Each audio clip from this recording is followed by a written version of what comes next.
puisqu'elle est fille de roi. Fille de roi, je le mets au pluriel. Beaucoup de traces vont disparaître. Ils vont disparaître lors de la Révolution. Il faut dire, à l'époque, il y avait déjà un château à cet endroit-là, mais qui n'était pas forcément en très très bon état. C'est elle qui va le reconstruire complètement. Son père est roi, son frère sera roi.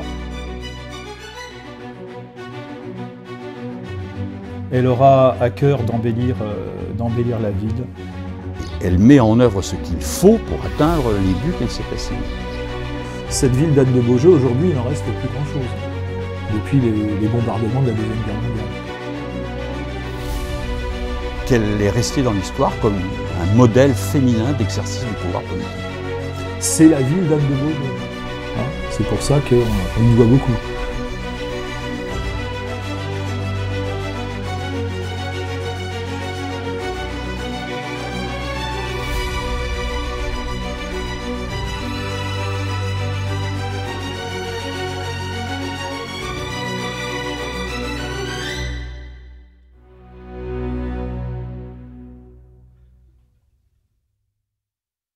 Nous sommes ici devant le château de Gien dans lequel a vécu une figure emblématique de l'histoire de France, je veux parler d'Anne de Beaujeu.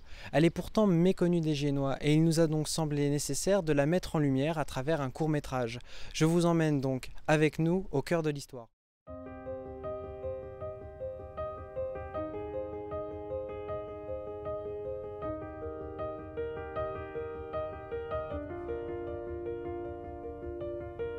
Anne de Beaujeu était tout simplement la fille aînée du roi Louis XI.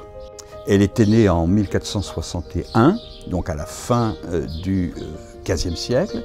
Elle va se marier très jeune, à l'âge de 13 ans, avec un monsieur qui s'appelait Pierre de Beaujeu.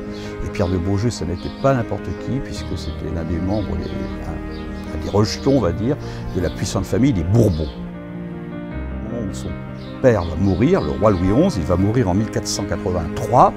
Et à ce moment-là, le fils de Louis XI, qui était destiné à lui succéder, donc il s'appelait Charles, qui était le futur roi, est trop jeune pour monter sur le trône. Et c'est donc sa sœur aînée, Anne, dite Anne de France d'ailleurs, et la fille du roi, c'est Anne de France, qui va, avec son mari, Pierre de Beaujeu, prendre les rênes du pouvoir.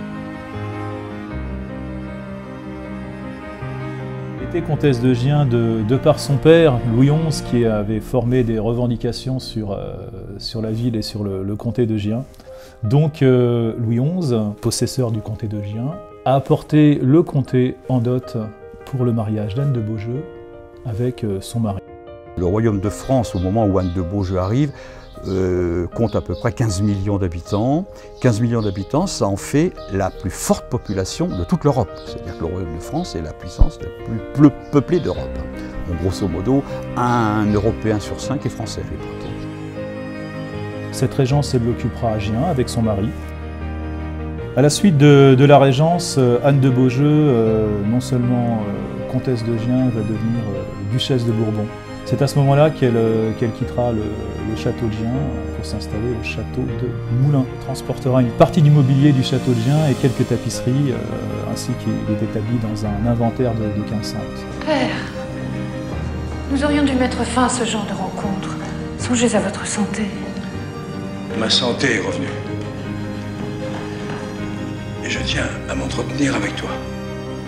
Comme nous en avons pris d'habitude depuis longtemps. Le contexte dans lequel va devoir agir Anne de Beaujeu est un contexte politique très important. Elle va poursuivre la politique de son père. Le roi Louis XI, puis Anne de Beaujeu ensuite, va s'évertuer à renforcer plus exactement le pouvoir royal au détriment des principautés comme duc de Bourgogne, duc de Bretagne, etc.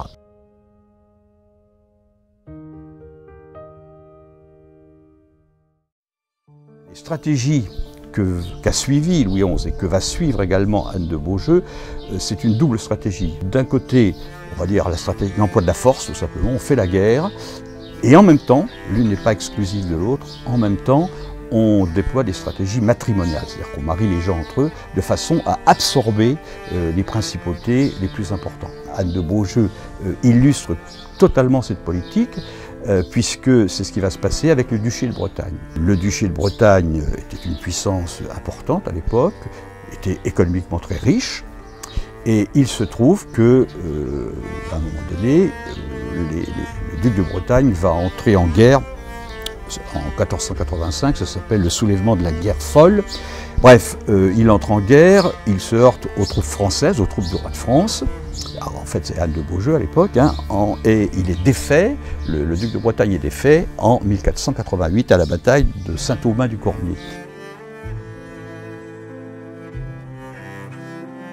Et toute l'astuce d'Anne de Bretagne va consister à obtenir que, puisqu'elle est dans le camp des vainqueurs, hein, elle va obtenir que le roi de France, donc son frère à venir, ait droit de regard sur les mariages de la fille du duc de Bretagne. Et la fille du duc de Bretagne n'est autre que la fameuse, la célébrissime Anne de Bretagne. Ce qui fait qu'en 1491, Anne de Bretagne va se marier avec le roi de France. Donc Anne de Beaujeu va se consacrer d'abord à sa résidence principale, qui à ce moment-là est le château de Gien. Alors le château de Gien, il faut dire à l'époque, il y avait déjà un château à cet endroit-là, mais qui n'était pas forcément en très très bon état. C'est elle qui va le reconstruire complètement. Elle avait sa propre chapelle à l'intérieur du château. Comme elle était un petit peu frileuse et que les hivers étaient frais, elle avait également, attenant à la chapelle, une cheminée. Et elle a construit à partir de sa chapelle un accès vers l'église Saint-Étienne. Alors il faut savoir que l'église Saint-Étienne à l'époque était dans un très très sale état. À partir de 1440, l'église était complètement vétuste. Pendant 50 ans, il n'y a pas grand-chose qui a véritablement été fait, jusqu'à ce que Anne de Beaujeu y mette un certain volontarisme. Et on lui doit effectivement la reconstruction, on peut le dire aussi, de l'église Saint-Étienne, qui deviendra la collégiale Saint-Pierre à partir de 1514.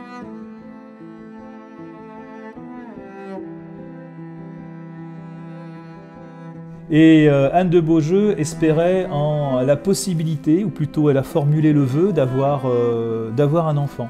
Elle avait déjà un enfant, elle avait eu un enfant quelques années avant, qui mourra à 12 ans malheureusement. Et elle pense que grâce à ses vœux, Saint François de Paule lui a accordé la grâce d'avoir une fille qui va s'appeler Suzanne de Bourbon. Et donc, en son honneur, elle va faire construire le couvent des Minimes.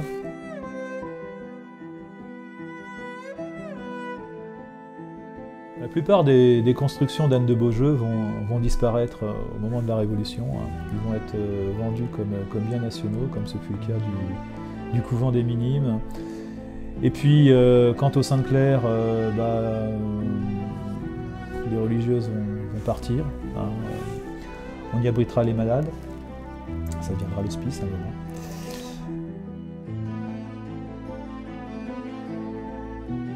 Donc le château, il en reste qu'une partie, qu'une minime partie en réalité. Il ne reste plus que deux pans du château. Le château était bien plus imposant.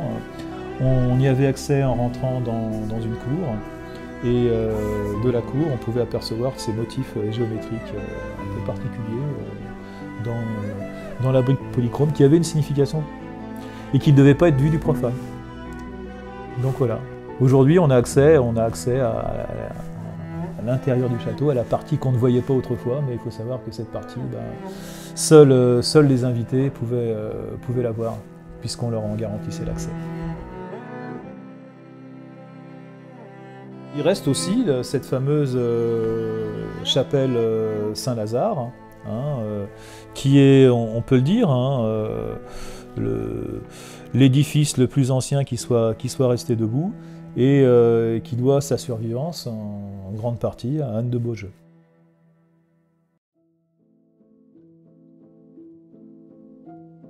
Les travaux ont coûté cher, ont coûté même très cher. Il y a un avantage tout de même de la ville de Gien, c'est que la ville de Gien se situe à un carrefour commercial.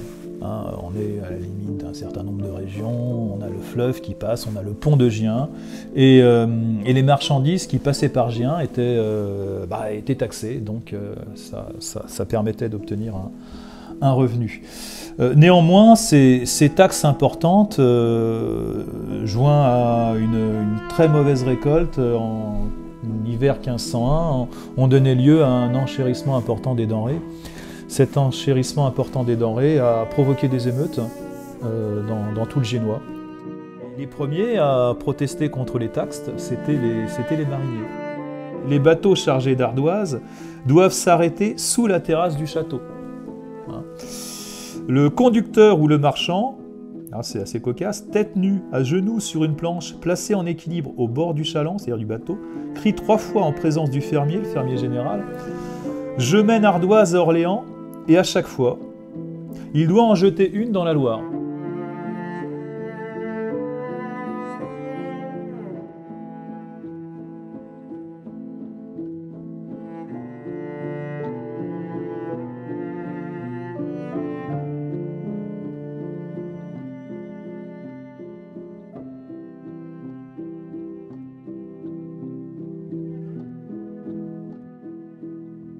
Alors, une question qu'on se pose souvent à propos d'Anne de Beaujeu, c'est de savoir si on pourrait la considérer comme une grande figure du féminisme.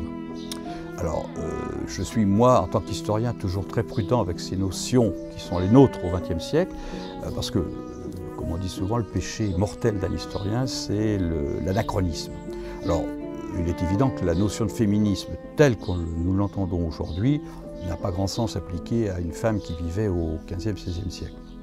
D'autant plus qu'elle n'était pas la seule femme de pouvoir. On pourrait citer beaucoup d'exemples, depuis le XIIe, XIIIe siècle même, comme de femmes qui ont eu beaucoup de pouvoir. Je pense à Marguerite d'Anjou, Marguerite de Bourgogne, Jacqueline Bavière, etc. Bon. Par contre, Anne de Beaujeu, il me semble qu'on peut trouver chez elle 3 caractéristiques qui expliquent en partie le rôle qui fut le sien et finalement la mémoire qu'elle a laissée. La première caractéristique, c'est tout simplement son statut social dans la France de l'époque, je dirais même dans l'Europe de l'époque, puisqu'elle est fille de roi. Et fille de roi, et je le mets au pluriel, son père est roi, son frère sera roi. Donc elle est Anne de France, fille du roi Louis XI, donc princesse du sang, et sang avec un S majuscule, ce qui à l'époque est très important. Deuxième aspect, cette femme-là a le sens vraiment de son statut, elle a des qualités personnelles qui la distinguent du commun, on dira.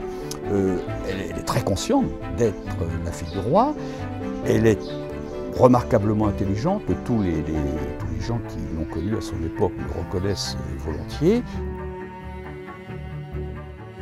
Et puis elle a un caractère bien trempé, elle sait ce qu'elle veut et elle met en œuvre ce qu'il faut pour atteindre les buts qu'elle s'est assignés. Donc ce sont des marques, des caractéristiques personnelles qui comptent beaucoup quand on exerce un pouvoir politique.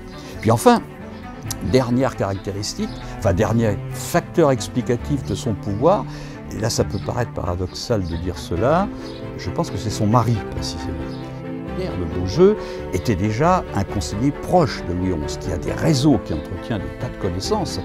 Et je dirais que le pouvoir d'Anne de Beaujeu repose très largement sur le fait qu'elle a su construire un couple, une complicité avec son mari, complicité d'ordre politique, qui explique qu'elle est restée dans l'histoire comme un modèle féminin d'exercice du pouvoir politique. C'est paradoxal quand on la place comme un modèle d'indépendance féminine, c'est aussi grâce à son mari. On était au XVIe siècle, enfin 15-16e siècle, on n'était pas au XXIe siècle.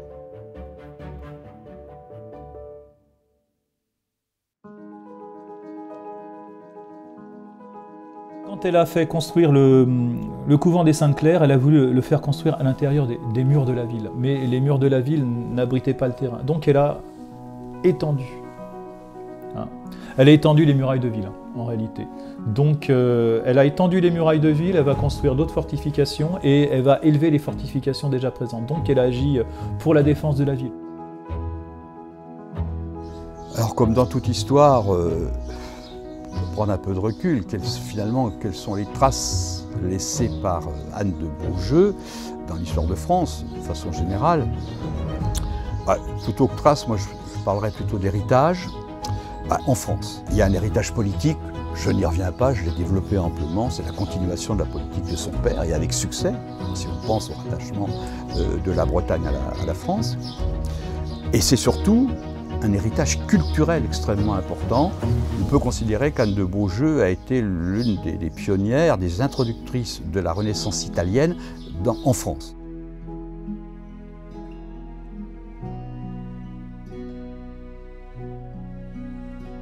Et alors l'endroit le plus caractéristique pour expliquer ça, c'est Moulins, puisque la cour des Bourbons était à Moulins, la cour ducale était à Moulins.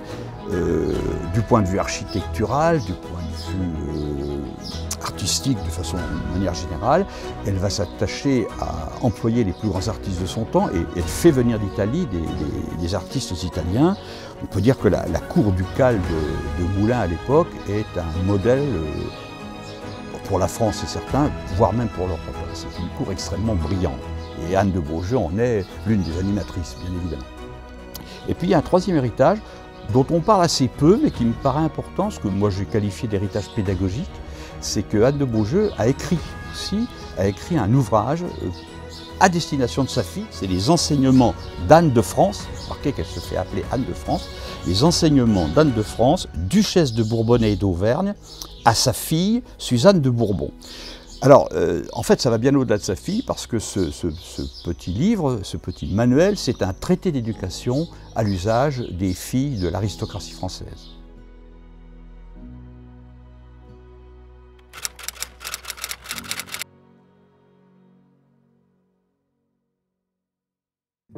Est-ce que tu connais Anne de Beaujeu? Pas du tout. Pas du tout. Il me semble que c'est la fille du roi Louis XI. Oui, plus ou moins. Oui, de nom. Oui. Oui, Anne de Beaujeu, c'est la fille de Louis XI qui, je crois, fut régente de France après la mort de son père. Et elle a fait beaucoup pour la ville de Gien. Je crois qu'elle a fait reconstruire le château et puis également le pont sur la ville de Gien, qu'on appelle le pont Anne de Beaujeu, me semble-t-il. Il y a une rue le long du château qui s'appelle la rue Anne de Beaujeu.